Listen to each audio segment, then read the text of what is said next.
finally, we got Paul back into Which. I was on a journey. I was on a weight loss journey for a while, and then I realized I don't care. I'm gonna just lean into being the Stay Puft Marshmallow Man / the Michelin Tire guy. No, and it was a shame because we had a tradition of going to Which before we record. It was like every Wednesday we'd get our Which, we'd come here, we'd have our cups on the table. And then we would say, unofficially sponsored by Which, but we actually have two things. One, we've got a guest. We'll get into that. Who also joined us for the Which tradition. What was your impression of Which? It was good. It was, I would say the sandwich was, I would say better than Subway. Better than Subway? Yeah. Yeah. A lot more I would say being hungry is also better than Subway. I think that could be the tagline. Which? Better than Subway. But I just casually happened to mention to the manager on the way out, I said, we talk about Which on the show all the time. Can we get a discount for our listeners? And surprise and delight, he actually said yes. So if you happen to go to Which here on campus at the University of Kentucky, and you mention that you heard about Which through the Soapbox podcast, you can get 10% off. Use the promo code SOAPBOX with a 0 instead of an O, no promo code. backslash, the Batman symbol. Oh, Prince's name. 10%. So now we can say the Soapbox, partially sponsored by Which. There we go. Let's go. You are listening to the Soapbox. I'm Paul. And I'm Eric. This all started out with a list. What's that all about? So I've compiled a list over the years of things that just bother me, things that grind my gears. And I shared that list with you. And I thought, you know what? That would make interesting conversation. Sometimes I'm going to want to agree with you, and it's just going to be something we talk about. Other times, though, I'm going to want to steel man the opposite position because I think that's just interesting conversation. Yeah, and keep in mind, I'm always right, but Paul's just a really good debater. Hey. Well, so. We had a bit we did on the show. Are you familiar with the millennial pause? No, but go ahead. Apparently, when recording a video, millennials and folks older than millennials have a tendency to pause for just a moment, then begin with so or well. And young people don't. They just start talking. They trust the technology so much that they just assume that as soon as they see that red button that it must be working, where we have to calibrate our minds for the fact that that first little part of the physical media, the tape, might not be working. You got to hear it. You have to have that little static moment where the VCR is sort of getting its tracking in place. It's kind of like the 3, 2, 1. They'll do it, but they won't say the one. Yeah, three. Yeah. Action. And it gives that buffer of, it's you're right. The younger kids. It's like, we did that because we grew up in the 80s. Boom, professional transition. That was it. Look at that segue. But we're getting ahead of ourselves because first we need to introduce our guest, Steve Mills. Welcome. Thank to you. The Soapbox. Happy to be here. First podcast. So this is all the first one you've ever recorded. First one I've ever recorded. Awesome. So. Well, hopefully not too nervous. I wouldn't say it's nervous, just kind of trying to feel it out. Yeah. Okay. But well, if you completely embarrass yourself, just know that there are going to be tens of people. I've seen your other ones. I don't think I'll.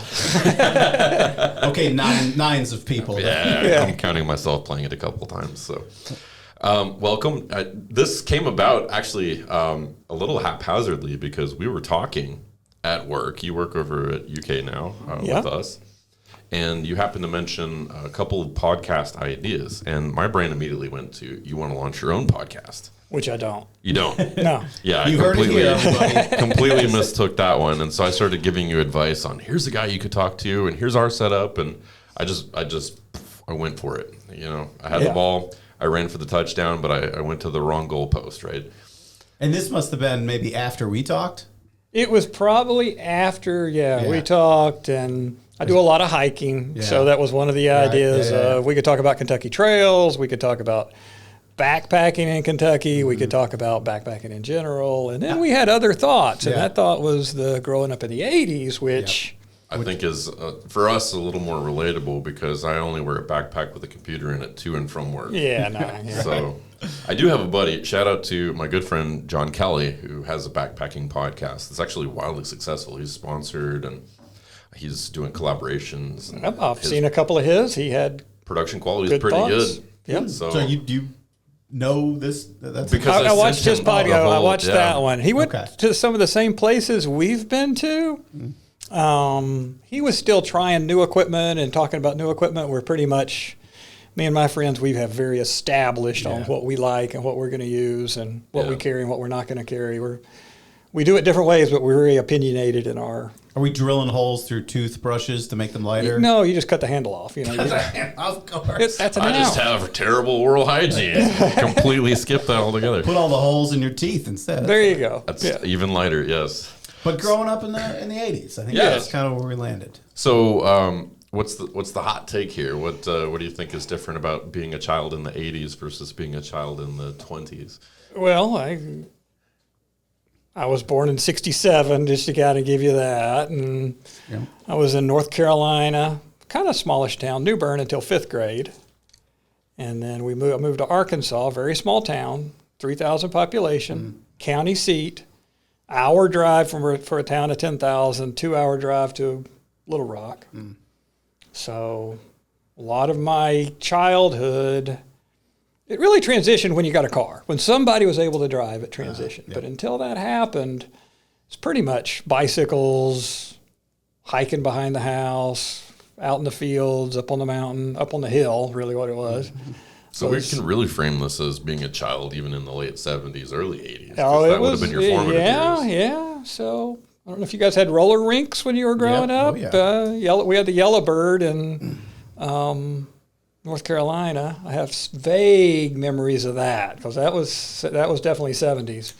We would do the lock-ins a lot at the roller rinks because as a young, I don't know, teenager, we'd get to go to, and it was Port Washington, so it was Ryan Tengis's stomping ground. In fact, one of the last times he was in Wisconsin, he took a picture of the skate country and sent it to me because he went there and I went there. But we would do the lock-ins. We'd go there. We'd get dropped off at 5 o'clock, and parents would pick you up at 7 and 8 in the morning. So they could go have a date night or just a Yeah. quiet evening without the kids. Yeah. And we were in a safe space. Of course, we were flirting with girls, and we would ride our skateboards because not on the rink, but Okay, I was going to ask if they would let you have the... No, the guy. This. I'm sorry. I'm gonna rabbit vortex us for just a second. But we would. The guy that the family that owned it, their son lived next door to us, and he was a skateboarder. So he would invite all of his friends, and we would skate on the carpet, which was a real thin.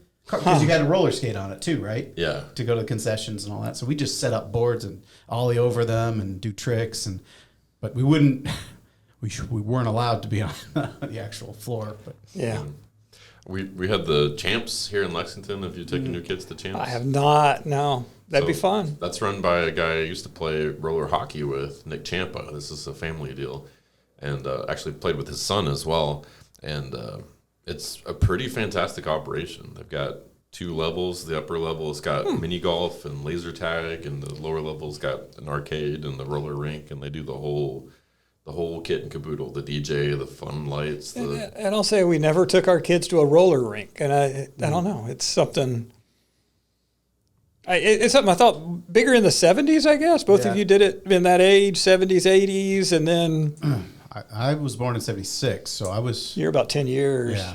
So I was Maybe 83, they were still doing but they made a kind of a resurgence Maybe in the that's what 90s. Yeah. Yeah. And I feel like it probably lost its cool again, and now it's back just because it's kind of an attainable thing for a lot of people. My kids are doing this next week. They're doing roller skating in gym class. wow. So they're teaching them up how to do this so that they can get that next generation of customers, I guess. It was. I have fond memories of that. So that little bit of time in North Carolina up until 5th grade moved. A little bit, we were riding bicycles. We were doing different things. Built a tree fort. Oh yeah. So That was our jam in Wisconsin. Is we would build before we were building ramps for skateboards. We were building forts, Yes. and I mean it was two floors and Whatever board you found. Yeah. Yep. Man, I can't, we can make a list of all the crime that I'm admitting on this podcast. But We just need to research statute of limitations first. we would go into like construction zones and steal nails. So that we could build these. Yeah. Because we'd find the wood and we'd get it, we'd have Dad's hammer. But at one point, I remember we grabbed like a reel of nails that went into a nail gun. And so Are you they're picking them off? no, we would just grab the whole reel and then, we would have to pry them off. And of course, that doesn't have the head on it. It's not meant for a hammer. It's meant for air. These did have heads on them, but then they had like a very, very like malleable, almost like a solder-like connection. So you'd have to like and pop off one, and then it had two little like barbs on it. But it would. Yeah. Got the job done. We got the job done. But did you die? It was rusty, and we didn't have our shots. We had somebody's dad put up the structure. Oh, okay. And then the kids did everything else. And we similar. There was some houses being built, so we would take a little red wagon down there, whatever, and then I think most of it was scrap wood, and we would collect the scrap wood. Yeah. And then Probably, I think. somehow it got incorporated somewhere. Oh, yeah. Waste not, want not, right? Yeah, it was. I think it was 87. I moved into a house in Calgary, and the home that we had the most just OSHA not friendly, dangerous, ramshackle, garbage treehouse. Boards were falling off, everything was rusted, everything was dry rotted, single platform and a questionable tree. And then my stinking next door neighbor, his dad was a contractor who had all these like spare parts, and he had a carpet and everything but HVAC in his treehouse, and it was just. I remember going to his house. Jordan was this kid's name. Going to Jordan's house, going up into the treehouse, which had attic stairs and its own pulley system, playing up there, and then looking over at my yard like, "Come on, Dad, just get a couple." Yeah, nails." it was fun having one. So when we moved to Arkansas, that was about 5th grade, there was everything behind our house was fields and woods, mainly cows. There was one field that had a horse in it. You had to watch that horse. You had to be real careful if you were in that field. The horse was They can be mean. They can be mean. Yep. But we didn't build it in a tree. We just built a fort. Yeah, that was mostly what we did. We never really did tree ones. So we had our ground. We found some farmer's scrap wood pile or burn pile. I don't know. He never burned it, but it had all this. So and it had pallets. So we started with just go grab the pallets and nail the pallets together. Probably glad you used it. How many men have a pile of wood that one day this might come in handy? Yeah, we do. And then everything we would just collect and then build it up. And we built probably an 8x8. Slept in it a couple times. Tried to build a fire inside. That was a mistake. Yeah, that was fun. But all of our money went to nails, plastic to try to keep the roof from leaking. We did a lot of that growing up. That's awesome. So we found a couple of I guess it was 3 or 4 pine trees that had all been planted together, and somehow we got in there and cleared out all the space in between and started climbing in the branches. Yes. We made a big fort in there, and this unfortunately was not at a house situation. So after Calgary, I moved to Lexington, and I was in those apartments next to Beaumont Middle School, if you know the area. And now if you go over there, that same area, it's the trees that surround both sides of the entrance to the apartment complex. They've cut all the branches off about 8 feet because probably of us and all the kids that were doing what we were doing in those same spaces. And now it's not fun. Kids can't play in there, but that was our clubhouse for years. Yeah, that's cool. We had a cornfield in Wisconsin growing up there, and this was I'm going to say this is when we were on Aspen Street, and this huge cornfield. We waited till the late fall when all the stalks were brittle, and we would just run through there and make mazes and little areas. Yeah, that sounds. It was just that was our playground because it was right next to the house, and in the wintertime, of course, they'd pile up snow from all the roads. And we would have a mountain of snow right in our front yard, and we'd dig tunnels through it and which was probably really, really dangerous. Yeah, the only thing we did close to that was we had a couple of big snows, and we would roll big snowballs. Just keep rolling until they got bigger and bigger and bigger, and then pile them together, and then try to tunnel into it to make a little to make an igloo. Yeah. Yes. We did that. No, we would make all kinds of tunnels through like this. I mean, it was probably, I was a kid, so it probably felt like bigger. 30 feet tall. Yeah, But it wasn't. I mean, you see how they pile it up when they're plowing. It probably was a good 10 feet. Yeah. It was that. I'm pretty sure someone could have just gotten just. Now you guys growing up like Calgary and Wisconsin. Yeah. So when we're back there in the fields and stuff, there was farm ponds, and being in the South, you never walked. The parents were very strict about don't get on the farm ponds. Yeah. Farm So ponds. What are we talking? just a pond, okay. a small pond. Okay. But they would freeze in the winter, but you never could trust them because they didn't.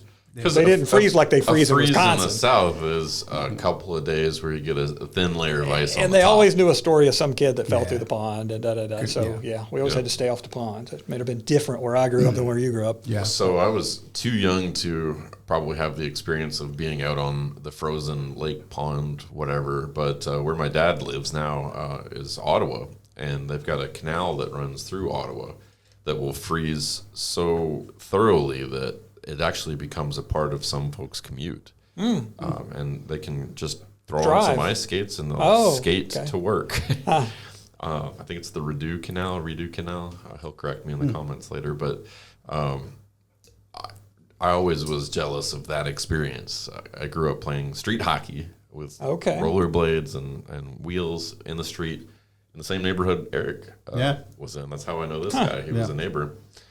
And never got the chance to skate on that open pond. So we occasionally did some team stuff, the kids. And it was probably limited just because it was a pretty small town.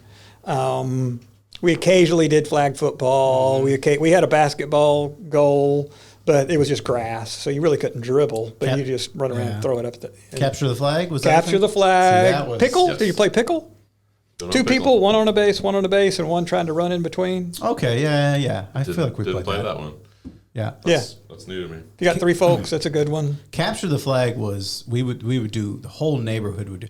And this is interesting because I suspect where we're going to this conversation is what are kids doing Today. now. Yes. We get to that in a moment, but because it's interesting, Vivian actually had a similar neighborhood experience with like, I guess they would play manhunt and capture flag and things like. But I just loved it. We would on Aspen Street again.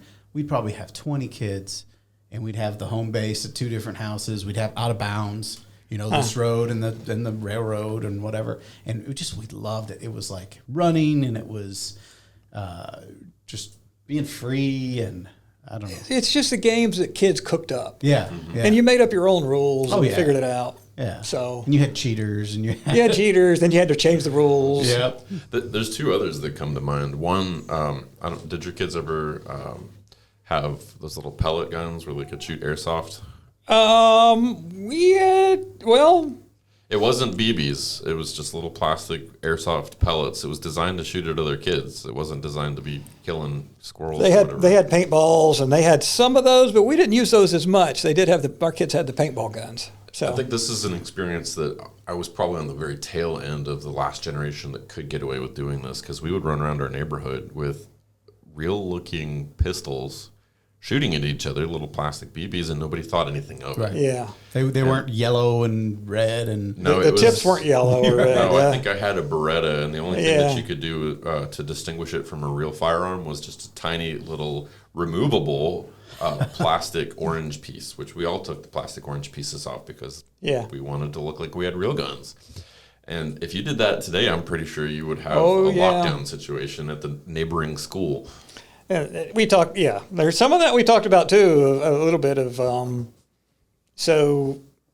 there was things we could get away with in the 80s that nobody really, they may raise an eyebrow, but they weren't obligated to report kind of thing. I don't want to, let me see where I'm going here. So the hardware store was right down from my house. So we go to True Value Hardware. You could buy anything there. That's where I bought my bicycle. That's where things like that. But you could buy a can of gunpowder. You know, we're not old enough to drive, so I don't know how old we were, 16, 17. But yeah, you could, like that gunpowder.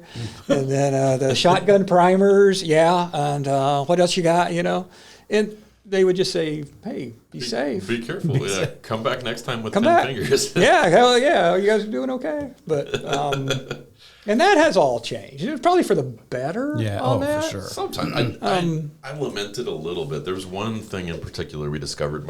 My brother, and I think statute of limitations is out on this one too. He downloaded, so we're on the front end of the internet, right? AOL dial-up. He somehow found this publication called The Anarchist's Cookbook. You familiar with this? Oh, yeah. No.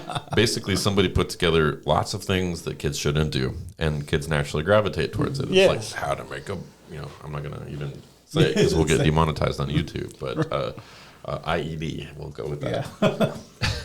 So we would go to the, I think it was Winn-Dixie at the time, the closest grocery store. We'd buy a 2-liter of Faygo Cola for around 59 cents, a roll of cheap aluminum foil, and a bottle of toilet bowl cleaner. Okay. Dump the Faygo, because even at that age, we were like, this is garbage. You just want the bottle. Just want the bottle.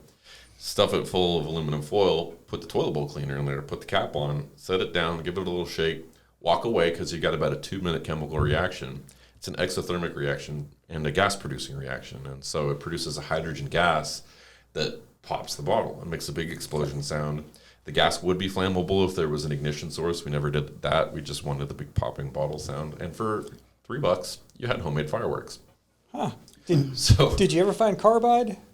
Didn't find I'll carbide. let you finish what you're doing, then I'll tell you about carbide.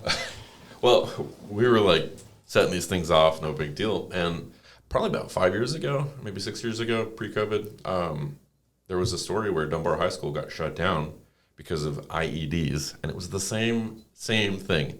New generation of kids that had discovered this thing.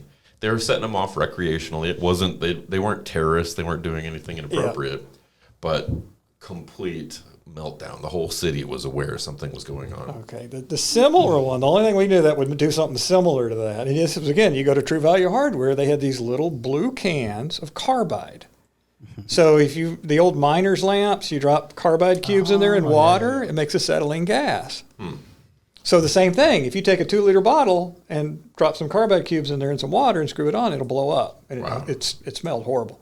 The other thing you could do, you could take a Coke bottle, put the carbide cubes in there, and you could light it, be a nice little thing. You could put a balloon over it.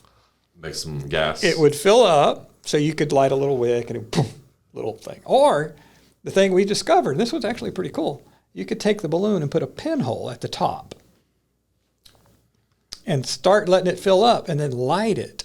And it would blow a blowtorch and it would like last. a flamethrower. Yeah, it would last for about, I would say, 2 minutes depending on how many carbide cubes you put in there. But the balloon would up, and then it would probably have just enough air pressure it didn't chase, right? It did, and it would be just a little bit away from the balloon where it didn't melt the balloon until you ran out, and then everything would melt on top of your bottle. So my explosion story is also Dunbar, and this was right before I was there. We must have maybe just moved to Kentucky. Take a shot. Someone's taking a shot. Do you know about take a shot?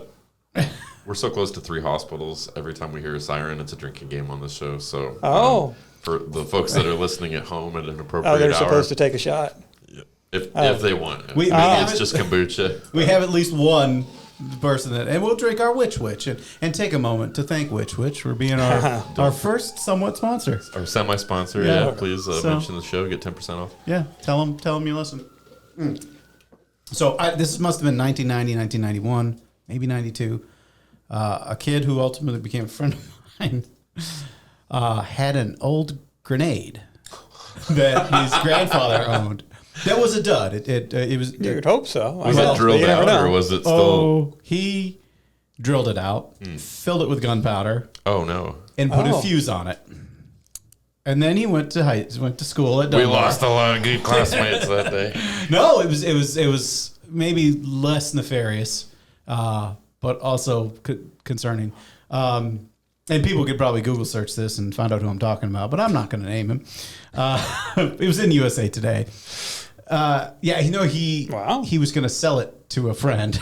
Wow. Someone wanted to buy it. He was an arms dealer. He was an arms, but he was taking a test, and he, I don't know, sat down or got up or something, and it was hooked on a belt buckle thing, something, and it fell off and hit the ground. Oh, wow. Oh, wow.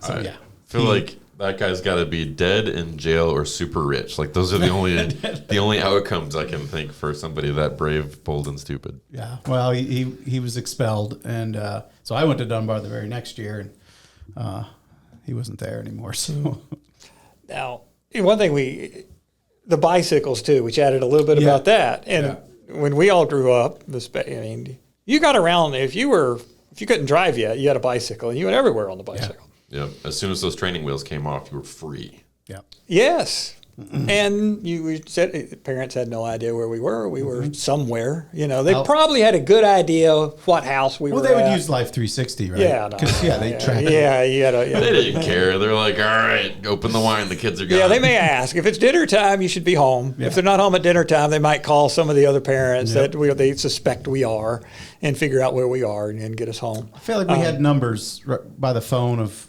neighbors and friends, and they would, Yeah, but also I think predictable patterns too, right? Like every day after school, go over to so and so's house because they've got the cool new thing or whatever. Yep. And you come home hungry. Come home hungry. Come home hungry. My ripple to this, as I mentioned, we were on Aspen Street in Grafton. Well, about 13 maybe, we moved from Aspen to Lakeshore, basically by the bluffs by Lake Michigan. So in Wisconsin, we were basically all the way to the east of Grafton. Okay. And I was kind of out in the boonies, as I would say, because I didn't have a car. And I had a bike or a skateboard, but I mean... That's okay in the summertime, but up there... Right. But yeah, wintertime, if I wanted to do anything, I was stuck at home. Yeah. So that's where my brother and I were getting into shenanigans. We'd go find... Which one of you guys said shenanigans? Say it one more time. One more time. But luckily, my friend Paul, who had the skate country, I could walk to his house, and he had a ramp, a skate ramp, and we would hang out. But yeah, I felt so I was mad at my parents because we lived in the city, we lived in the suburbs, and friends were everywhere. And then we moved out here, and I didn't have a car, and it was like, oh. I think if we're to kind of like transition to the juxtaposition of this, that's actually a really fascinating take, because in my mind, we have this idea, or we had this idea that interconnectivity was beneficial, that more information and more connectivity was going to be good for society. And I think what we're finding is the opposite. Psychologists are saying now that human beings really can only have about 200 social connections that are any kind of meaningful in their life, and beyond that it gets to be overwhelming, and that's where you see an increase in stress, anxiety, depression, it's isolation, which is counterintuitive. But none of them are deep. Right. Because now you have a friends list or a social network, hundreds or thousands of people. Right. But to your point, do you even know these people? Right. It used to be you would memorize everyone's birthday. You would know their birthdays. You would know their phone number. You would know where they live. See, growing up, it was nothing. I mean, it was almost, if somebody would knock on the door, Yeah. hey, are the kids, am I and my brother home? Or we walk, hey, let's go see if Mike's home. We're not going to call. We're going to walk over there and knock on the door. Hey, is Mike home? And then, hey, can he come out and play? Mm-hmm. And then I don't know if that happened ever with my kids growing up. Because it would be, the parents would call, or the parents would bring them over, or we would go somewhere else, or we would go hiking with them. It was much more structured.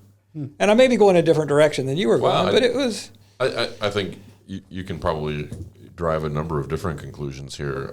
My daughter would go knock on the neighbor's door, is your daughter home? And she was given instruction, hey, have your mom or dad text before you come over. And so now we're like correcting against that social behavior. And I think there's... But it does. It just puts more in the... We're all trying to raise an adult, not control a child. Is one thing I strive for. But is that... When you do that with a child, just walk over there and ask. I mean, that takes something. Walk over there and knock on the door. Bravery, it takes, And then you got to deal with the parent socially. that answers the door. Hey, is Karen home? I want to go play? I don't know. I remember how sad I was when the kids stopped saying play. Like at one point, because our neighborhood on Westmeath, it was really social. I mean, there were probably 15 kids all within a 5-year age, and they would knock on the door. Hey, can Vincent come out and play? Can Vivian come out and play? Yeah. And then at one point It was hang out, right? yeah, they wouldn't say play. They were too cool for play. They would hang out. Huh. Hang out is so and so here. But I felt like, I don't know if we were maybe the exception to the rule, but my kids would. I mean, they would do the manhunt, and none of them had phones. That's good. So this is pre-COVID, really, is what I'm thinking. So Yeah. 2018, 2019. Now we get a different cultural experience altogether with play, right? They have to be within your visual ability to see if they happen to be further. You joked about Life 360, but Yeah. parents are not just helicopter parents, they're satellite parents. They're watching their kid's position geolocated on a map. And I don't know how that changes the dynamic for the child, because now they're never fully responsible for themselves. Yeah, you keep them safe as a parent. Obviously, you want to keep your child safe. So if you're watching, you can do better at that. But I think in a way there's some things they definitely learn to be self-dependent. They learned how to make decisions. They learned the ramifications of their decisions. If you let them go out and do that. I know we did that. I got hurt a couple times. I had a bicycle wreck, put me in the hospital for like 3 days. But it was still, I think I look back, it was definitely the way it could be done. But then whenever the whole society changes to where your kid's the only one out there on a bicycle on Route 3, it's probably... And somebody's maybe calling CPS because you're not there watching them. Yeah, where's that 10-year-old's out here unsupervised? Yeah. Well, yeah, he's on a bicycle. I don't know. But Now, the interesting trade-off there, I've heard things were more dangerous in the 70s and 80s than they are today. And yet we have this perception through the 24-hour news cycle and the immediate delivery of bad information from across the country that things are worse. yes. But now you can go into your Ring doorbell and you can see who the kid was that toilet papered your house. So, we're sort of trained to accept the surveillance state, and yet, despite the fact that we've got all these additional safety measures in place, we perceive the world to be more dangerous today than we did 30, 40 years ago. There's I forget the term, it's like survival paradox or something. There's some term where we judge things when I was a kid, I wasn't wearing helmets. And it's like, well, neither was Bobby. Neither was Bobby. And Bobby's dead. He's not here to tell you that's what, because just because you survived something doesn't mean that it was safe, right? It was. If I had to tally we talk about all the fun we had in the 80s and the 70s, but if I had to tally the kids that got hurt, either a hunting accident or a car crash, when they got older, a car crash. Seatbelts, No right? seatbelts. Or just belts Drinking and driving was a little more accepted with my peer group. One for the road was an actual term. You could tell the bar, let me get one for the road. Yeah. In Wisconsin, for sure. My dad knew a guy that drained the reservoir on the windshield wipers and filled it with his favorite alcohol of choice, and then ran the line that's supposed to go and squirt the window through the air conditioner. So he could I had a friend that would have done it. If he had thought of that, he'd have done that. Because it was, it was a pedal back then. You just push a pedal and you could get your one for the road. So just touching on that real quick. So we were a dry county, as lots of counties are. Yeah. The closest county was Baxter County. The lady that ran that was Evelyn. And to remember that from high school. Yeah. Shout out Evelyn. Hope you're listening. It was Grandma Evelyn. So if somebody said, "What are you doing this weekend?" We're visiting Grandma Evelyn. Oh, nice. It means you go on a beer run. Oh, yeah, we're going on a beer run. Oh, nice.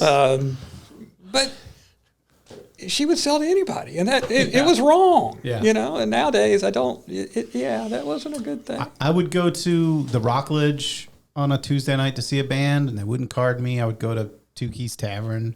I feel like there were places like that. Some people just do not care. I didn't have my first drink of alcohol till I was 22 years old. However, I was at a wedding when I was about 12 years old, and they just started pouring wine for all the kids. And I was like, what's going on? Yeah, small town. We would go camping, so that we were pretty safe. We didn't do a lot of. So we would get our case of beer, and then we would go out to a creek or a place that we were, and we would camp out on the creek bank, and it was. I think it was pretty innocent fun. Yeah. Yes, we had beer, and This was more in my 20s, early 20s, but we would go to the Red River Gorge and we'd camp Eagle Nest, and we'd do all the. And actually, we were probably doing some sketchy things. And of course, there was weed and there was alcohol, but we weren't getting too carried away. But there was a guy we met that was drinking a handle of wild turkey, or Seagram 7. And, he had the bottle pretty full when we saw him at, 8 o'clock or whatever. And then hours later, we hear reports of a helicopter coming in and fetching someone out of the tree line because he fell off of. Oh no! He survived. We actually visited him at the UK's hospital to check on him because this is all pre-phones and all that. But we saw the newspaper article and saw that he went to UK, and we went in and checked on him, and he was he was having a good time and too good. Too good. Now, if some dangerous spots. Compare some of the memories that you have from childhood, and then now compare that to, you've got children of your own. Yeah. How old are your kids? Oh, they're 27, 24. 27, 24. So they would have been children in the 90s. Yeah. So we're now fast forwarding between 10 and 20 years, your experience to theirs. What stands out to you as different? I think some of it, I guess where we grew up was different. Growing up in a small town where if we walked behind our house, we could walk all day and not see another person. Not see you can see the houses way down there, but you're not in anybody's yard. I mean, there may be a couple of cows you annoy, but you're up there. You had there wasn't much we could do to get in trouble. Mm-hmm. Or to cause trouble. We were, You might tip that cow over, but only the cow's upset. The hours we spent catching grasshoppers and throw them in a pond just to watch a fish eat it, because that was what our entertainment was. Yes. Which now it would be an app, and you'd have to pay money for the grasshoppers. Yeah, you'd have to. So it was a little different growing up, even in Frankfurt in a subdivision. It was just it's that same freedom to explore. But then you had all the video games and the phones and then the parents. Yeah, we'll drive you wherever you want to go. I think my parents would have looked at me and go, "No, you can ride your bike down to Eddie's house," or why am I going to drive you to Eddie's house? God gave you legs. God gave you legs. Get going. Where now, if the kid said, "Hey, we want to walk to such and such," we'll drive you. So there was. It's good. The parents have much more of a mentality of, I'm going to make sure my child is safe, and I'm going to make sure I know where my child is. Which, that's good. Yeah. But, what you lose along a little bit of that. There's a balance. Figuring it out, and it is the balance, and I respect the balance. I really do. I'm all for the helmet. All for the helmet. I like the tracking, at least at to know what county they're in. You know what I mean? You don't have to call them and say, "What are you doing at such a?" You just know. He's at such and such. It's okay. So we know where he is. That's all you need to know. My daughter got her first phone this week. And one of the things I love is the notification that says she's home or she's at school. Yes, it's nice. And I'm not, she's not old enough that I'm really worried about where she's going. It's just a reassurance when Dad's not there to know that she's where she should be. Yes. So that I appreciate. I think that's fantastic. But also, I have been the parent who has let my kids suffer some of the consequences of their own choices too. When we had this cold spell not too long ago, my son decided he didn't need his coat, that he was fine with his sweatshirt. Yeah. And I said, "It's really cold, buddy. You should put a coat on." And he fought me on it. So I said, "Okay, you know what? Master Payne will teach you." And Master Payne is a fantastic teacher. So we got to church, and I got a little bit of the stink eye from the person checking him in. And I said, he didn't want to wear his coat, but I promise you next Sunday he'll be wearing his coat. Yeah, I think you have to. But I think that's the thing society needs to understand. Yes, he's safe. He's cold, but he's safe. Yeah, he's not going to die. He's not outside in the elements. He was in the warm car and had the cold walk between he's the parking not playing lot with knives in the parking lot and out on the street. He's safe. But he's he's going to be cold. Absolutely. So, what about playing with knives? Did you have a pocket knife when you were a kid? Oh, yeah. Everybody had a pocket knife when we were kids. We always, And one of the dumbest games we play, just as we'll say that, the one where you stand up and you try to stick the knife up. Oh, You no. do that? Tell me this. I don't know this We'll one. just like throw it in the ground. Well, two of you stand face to face, Yeah, okay. and you spread your legs as far as you can, and you try to stick the knife up. That's a game where And if, then you if you're move- not a winner, you don't reproduce. Oh, well, yeah, it never went that far. Yeah. But then you move your foot to touch the knife. Yeah. Okay. And then it was called chicken, so you're supposed to, at some point, when your feet are so close together, you know he can't. Yeah. So you chicken So out. But chicken nobody ever chickened out. So did anybody get a knife in the foot? But we were wearing shoes, so it never was blood. Okay. More than just a spot. But we played that all The steel-toed boots would be a nice. Steel-toed boots would have been cheating if we had not. Yeah. I'm going to tell myself here. This was You guys never, I don't know. That sounds familiar. I don't remember playing it. We may have called it Mumblety Peg, but I don't know why we stabbed didn't in play between that your game. fingers and then saw how faster, fast you And could especially go. my cousins. If the cousins got together, we went and found the knife somewhere. We'd go to the kitchen. What are you doing? Well, no. We Don't worry had about that. lawn darts. Oh, we had lawn darts. Did you do? Was that were they By that banned point, then? they had sanitized them. Instead of being sharp, they were just heavy on one end. Yeah. They were dangerous. They sure were. We would get them they would land on the roof. I remember a lot. Did you ever? Now I tried to get my kids to do this one. This is one I I'd tried be to so mad if I had to call a roofer for that. like a rock. Go out and find a rock. Well, right in the late evening, just as it started to get dark and the bats start coming out, throw a rock straight up in the air, and the bats will follow it down. Oh, never did that. So getting 3 or 4 kids out in the gravel driveway or whatever, so all somebody's throwing gotta rocks pump straight up that. in the air. Eventually somebody gets hit, but it's fun watching the bats chase it down. I will say, for like all the shenanigans we got into, the generation before me seems so much harder. I don't know if you've like talked to your parents, but my uncles would go out into the cornfield and they would have 22 caliber rifles and they would go on opposite sides and shoot at each other because they knew that it wouldn't be a lethal shot, but it hurt like fire if they got hit. So I'm doing it with BB guns. We were using little plastic BBs, the soft next generation. Yeah. So, all right, do around here the dumbest thing you did Oh, as you a don't kid. want to hear it. You don't. I'm gonna You say go mine. first? Okay. Mine. So you got a second to think on this Yeah. one. What you're willing to tell. Well, yeah, I'll tell it, but it was really dumb. Mine's really dumb, and luckily, I think I was pretty young. I think I was probably 5 or 6, and we had a little fence, like a little corner fence. The yard wasn't fenced, but you'd have just like a wooden corner, kind of like the landscape architecture's design of a I don't know. It's negative enclosure. space. Yeah. So my brother and I would often. He was 2 years older than me. We'd stand on the edge of the fence and king of the yard, whatever. I had a neighbor, and Jennifer Steinbeck. I apologize, Jennifer. My parents and their parents were good friends until this day. I had a rock. It must have been that, no joke, I don't know, half the size of a bowling ball or something like that. And I don't know why, we were kings of the yard. We had our rocks, and I threw it at her head. Oh. No concept of physics or what. Yeah. And now she listens to Cardi B. No,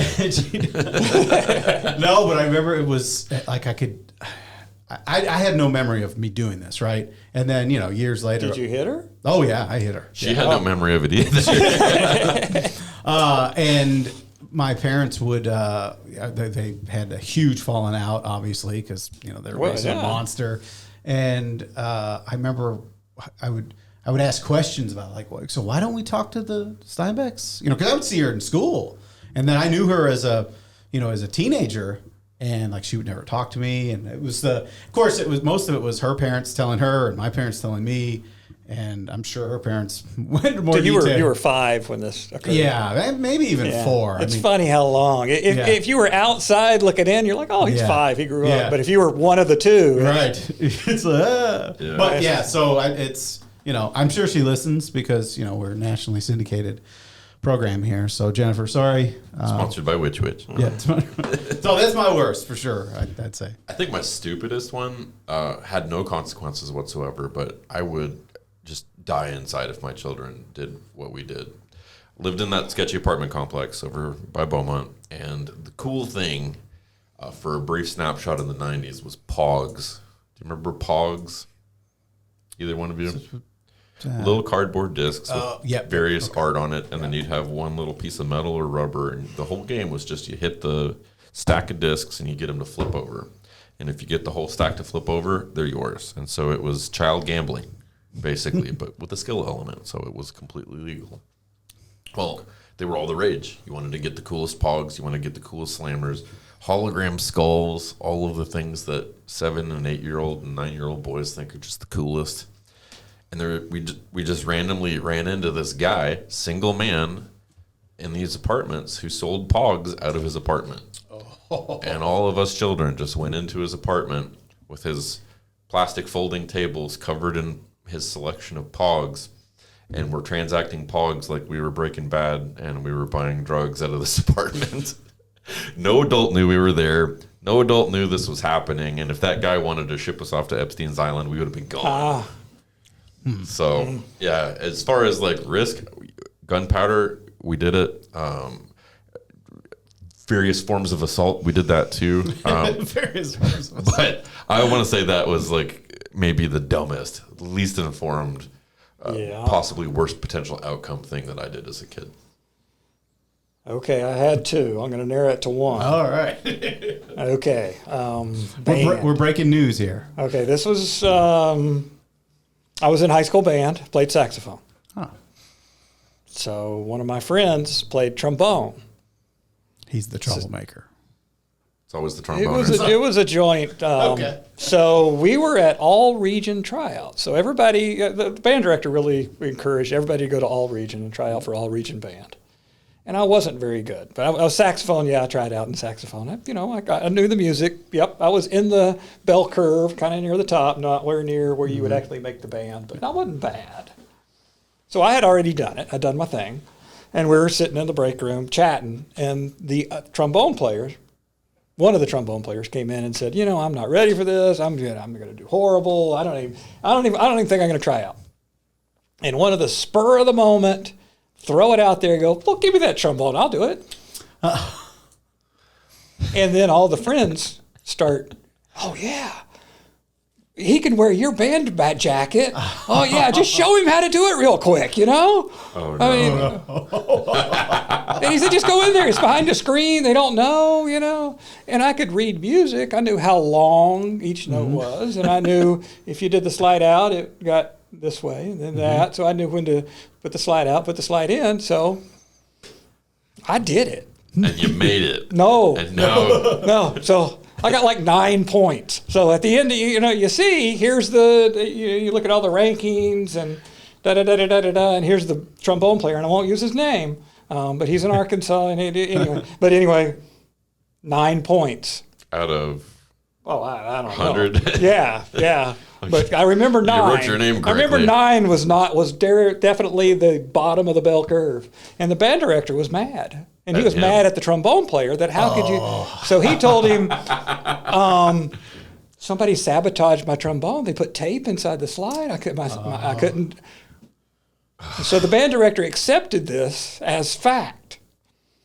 Now they're on the hunt for whodunit. No, a year later, somebody... Part 2 of the Somebody slipped to the band director. No. Steve tried out for him. Steve did.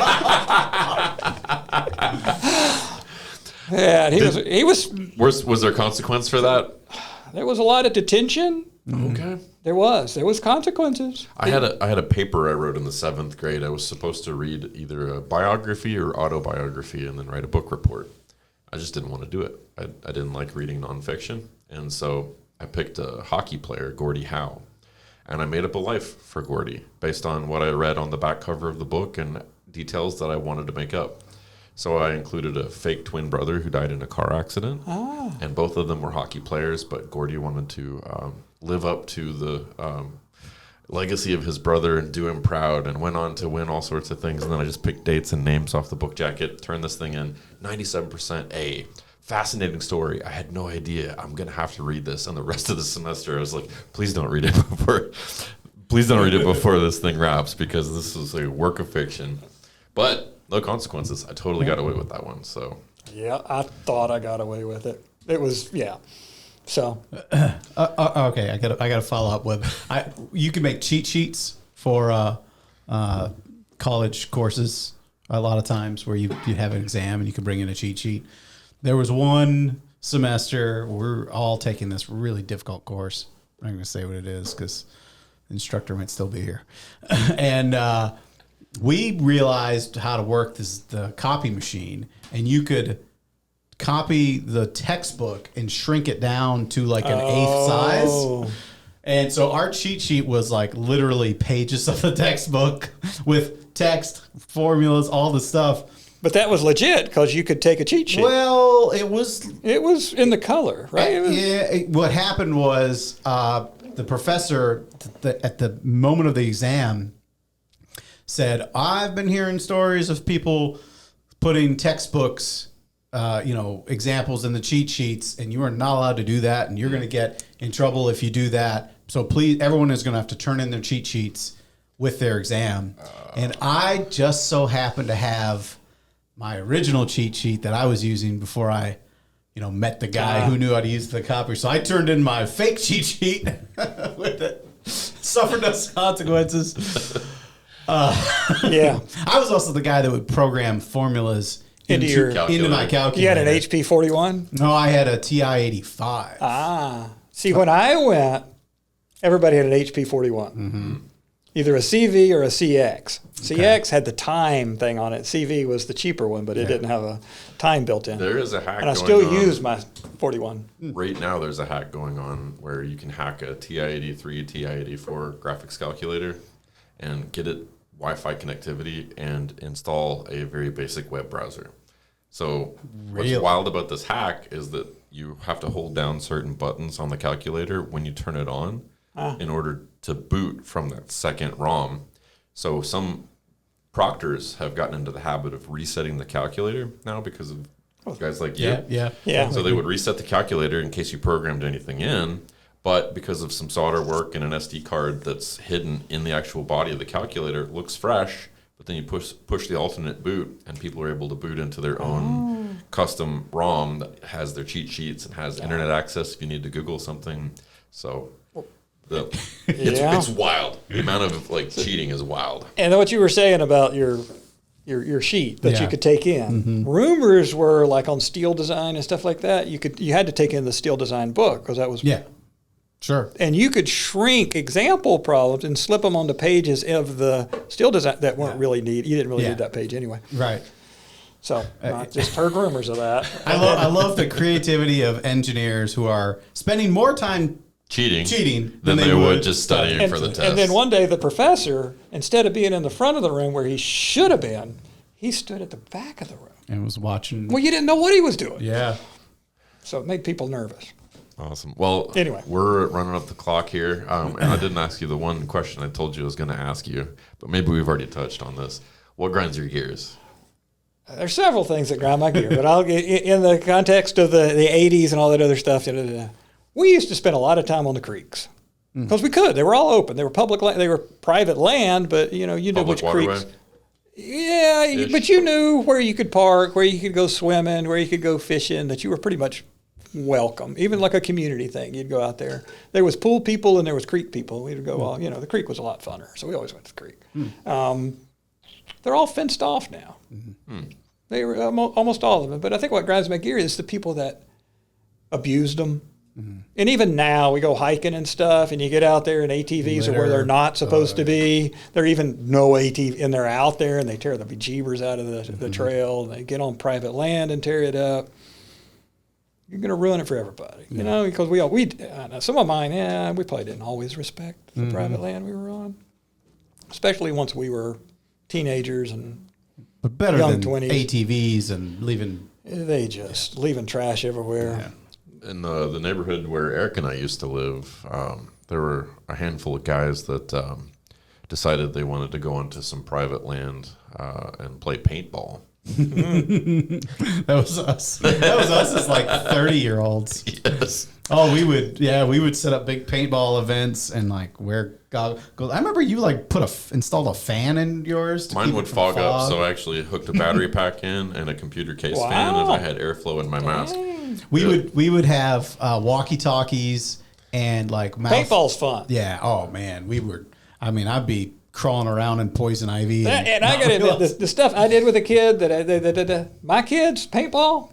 Oh yeah, that was fun. Yeah. I wish we had some of that when I was growing up. That was a blast. Absolutely. All right. Well, Steve, thanks for being on the show. And I feel like we got to have you back because we went almost an hour and I don't think we even scratched Well, the cut surface. it back to actually what's good if you want. So you can find some good in there. It'll be a 2-minute episode. Yeah. But that's the attention span people have nowadays. So. That's right. It's Yeah, just and after we basically get gonna be done, I'll tell you the portion. dumb thing I wasn't going to tell here. Oh, there it is. The after hours. Yeah. All All right. right. Thanks, Steve. Yeah. We've got a brand new website. What is that site? That is soapboxlex.com. So you can check us out on the web. You can also check us out on your favorite streaming platforms, including We're on Spotify, we're on Apple, and we're on Amazon. And of course, if you want to check us out and actually see what you're listening to, we do have video as well on YouTube. And I don't know if you knew this, but Spotify does video too.